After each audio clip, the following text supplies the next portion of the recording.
All right, man, peace. So, brothers, this is going to be volume 1 in a new series that I'm starting called All We Need Is Us. And it's going to be starring Mr. Larry Adams and his wife, Mrs. Sharon Adams. And what the content of this video is going to show us, of course, is based on a segment that I saw on the CBS Morning News, a very inspirational segment. What it's going to show us is exactly what the title of the video is. All we need is us. We don't need a hug from the so-called white man and woman. We don't need their validation. We don't need their assistance. We don't need their help. All we need is us. All we need is cooperation. We need to understand our roles. We need to have skills. We need to have goals. We need to have a focus. Now, of course, you can have all those things, and that does not mean that this society is going to be redeemed, because it's not. It's under the energies and the inspiration of ancient Babylon and Kemet. But in order for the so-called black man to start to train, to be an administrator, a guide, and a ruler over his own society, over his own kingdom, we have to start practicing now. We have to start rehearsing the righteous acts right now. And righteous acts are not just adhering to the precepts of the scriptures. It's also living in a functional way so that we can be an end sample and an inspiration for our children. And that's all of us. That's all of us. So once again, I saw this segment. I thought it was wonderful. So we're just going to see what transpires here. Of course, they're going to talk about it. I'm going to chime in. Our series of More Perfect Union aims to show that what unites us as Americans is greater than what divides us. In Milwaukee, hundreds of homes have been revitalized because of a chance encounter between two people. Chip Reed caught up with the couple who set out to end the housing blight and rebuild their neighborhood one home at a time. Sharon and Larry Adams are bringing life back to their boarded-up neighborhood while giving hope to many who live here. When I was younger, this neighborhood had a lot of gang banging going on, a lot of drug selling, a lot of destruction over here, and I was part of the destruction. Kudos to the brother for acknowledging his part in the negative energy in his own community. He didn't say the cops were oppressing him. He didn't say that no one was giving him a job. He didn't say the CIA is flooding his community with drugs and guns. He said, I was part of the destruction. When we blame ourselves first, that's the first step towards a change in the vibe, a change in the productivity of our environment, starting with our immediate environment. We have to blame ourselves first. We could talk about how this alphabet agency and that alphabet agency are flooding our communities with guns and drugs and all these other things. But if we know that that's what they're doing, if we keep falling for it, that makes us lesser than what we want to be. That really does not even make us men. That makes us animals, because animals fall for traps over and over again. And even some animals will not fall for traps. So if the so-called black man is the king that he professes to be, we have to start to navigate through these stumbling blocks that are set up for us, because no doubt they are set up for us. But we have to acknowledge our own culpability and our demise, and then try to shift the tide. And when we have that mindset, things are going to happen. You know, now we got a lot of love going on. Love that first bloomed here when Sharon moved into her childhood home. It needed work, and Larry, an electrical contractor, came by to take a look. A first meeting that was, well, electric. And she says, do you want some tea? At the time, I'm drinking maybe a pot of coffee a day, smoking 2 packs of cigarettes a day, and I'm moving. That was a 70-year-old woman's come on line. You want some tea? That's her version of Netflix and chill. And I said, yes.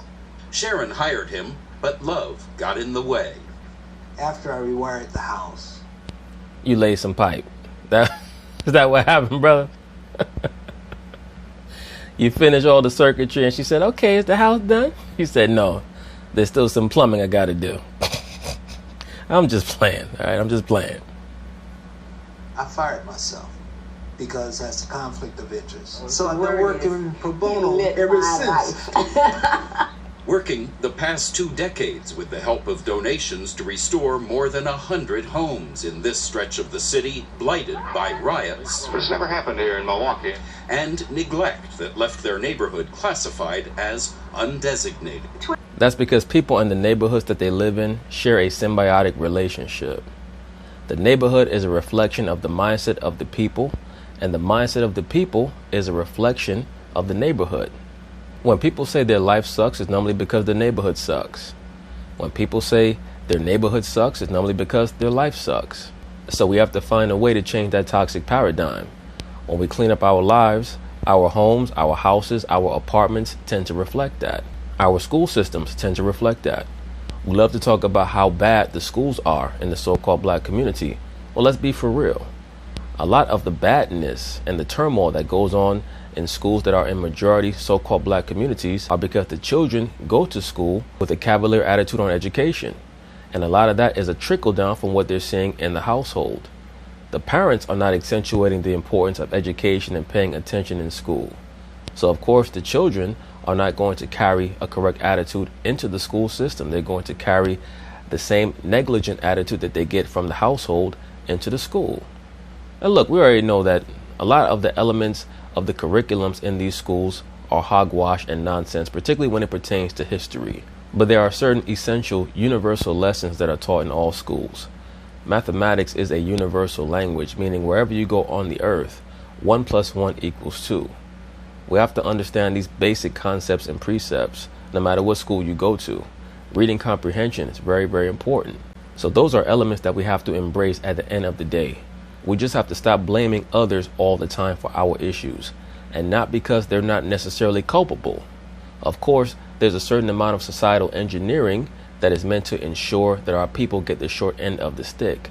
But once we understand what's going on, we have to adapt. You either adapt or you die.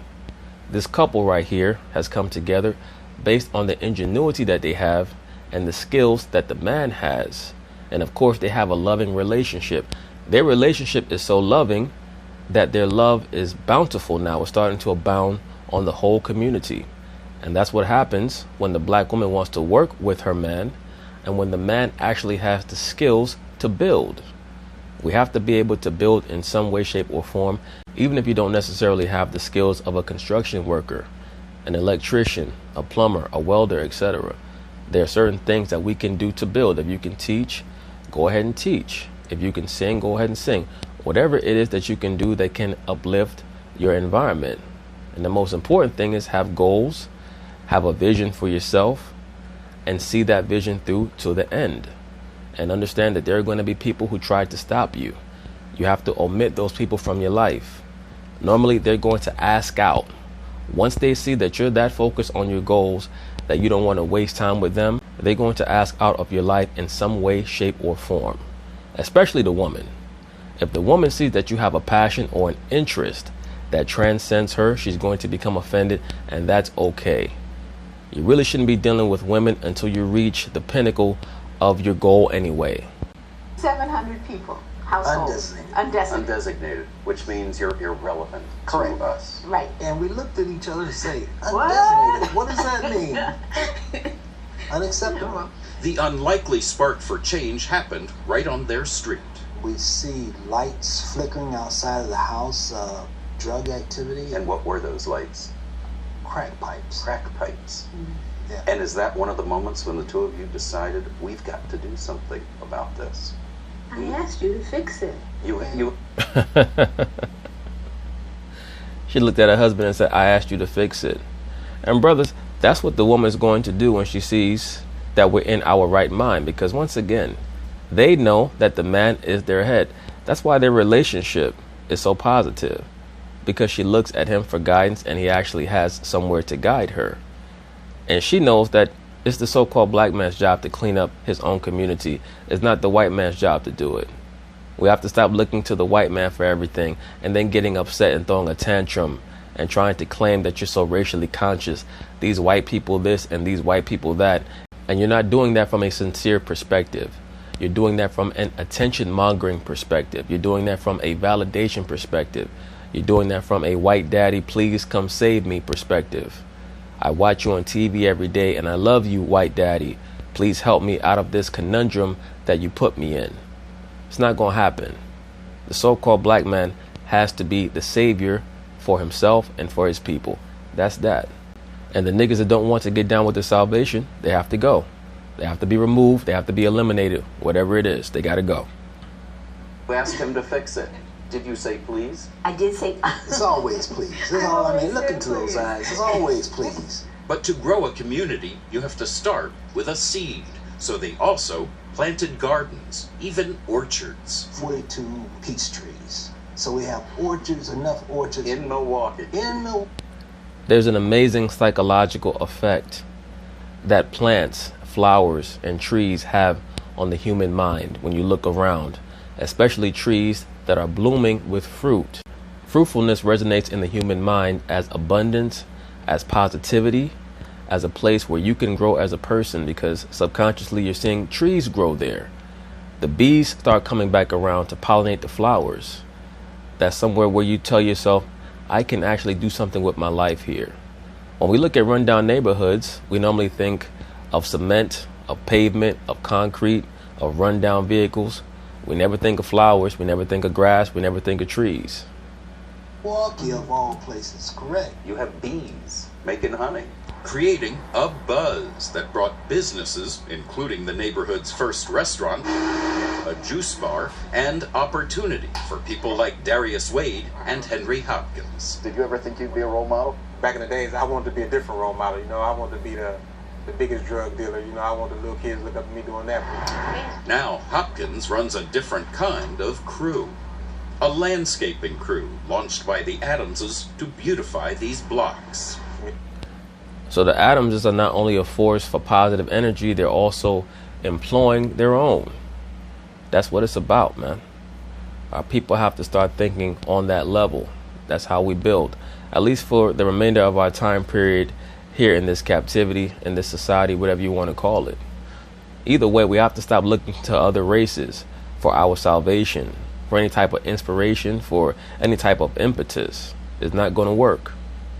Every day they pushing me. Larry tell me he got plans for me. Hopkins has plans too to start his own business, while Wade has another idea for improving these streets. I always wanted to be a police officer. I want to show that you can grow up in this area and still make it out and be somebody. That's good for you, bro. As I've stated before, the so-called black man and woman need their own police force. In the same way that the Caucasian Jew has their own police force here in New York City, the so-called black man and woman need that as well. But there are a lot of steps towards that. Number one, the so-called black man is not viewed as an administrator. He's not viewed as someone who can be trusted to execute the law over his own people. His own people do not even trust him because he's been omitted from the home by more than one force. Of course, partially by the U.S. government, as well as by the liberal black woman. So the so-called black man has to work on trying to regain a foothold in the house. That starts, number one, by being able to live on your own. Number two, we have to start understanding who to procreate with. All possible because one loving couple cared. What have they done for you? A lot. I give them a lot of the credit. A lot of the credit. While they credit each other. What is it that drives you to keep going? Larry. No. And Love. As they say, love conquers all, right? It's a beautiful thing. the belief that what they've done here is part of something much bigger. We're not the beginning. You're a link in a chain. We Absolutely. will not be the end. And so Absolutely. I am so grateful Oh, yeah. to you. For CBS This Morning, Chip Reed in Milwaukee. That's basically it on that, brothers. That's volume 1 of the new ongoing series, All We Need Is Us. And there are numerous stories like this transpiring, occurring all across the country, all across the world, showing that so-called black men can be a lot more than sources of destruction in their own community, sources of confusion in their own community, people who always want to play the blame game, always looking for sympathy or to play the victim role. There are a lot of brothers like this out there. That's why it's great that they had this segment. And what's even greater is that they were showing a so-called black man and his wife working together in unity. That's truly how you bring back the mental stability of the so-called black man, is by him having his woman by his side. It's very important. That's why the doctrine of feminism is so insidious. That's why I rail against the liberal black woman. People might say, damn, why is this nigga always talking about liberal black women? Because I understand what their goals are or what they've been programmed with. Their program is meant to keep our people in a state of darkness with the false promise that they're going to be empowered through attention. And that shit is never going to work, because the woman is never going to be the prime mover in an improvement of her people, because the woman was not made to lead. That's why even in a part of this segment, the sister looked at her husband and said, do something about it or fix it, when the crackheads were outside of their house smoking that damn rock. It's always going to start with the man. But anyway, peace.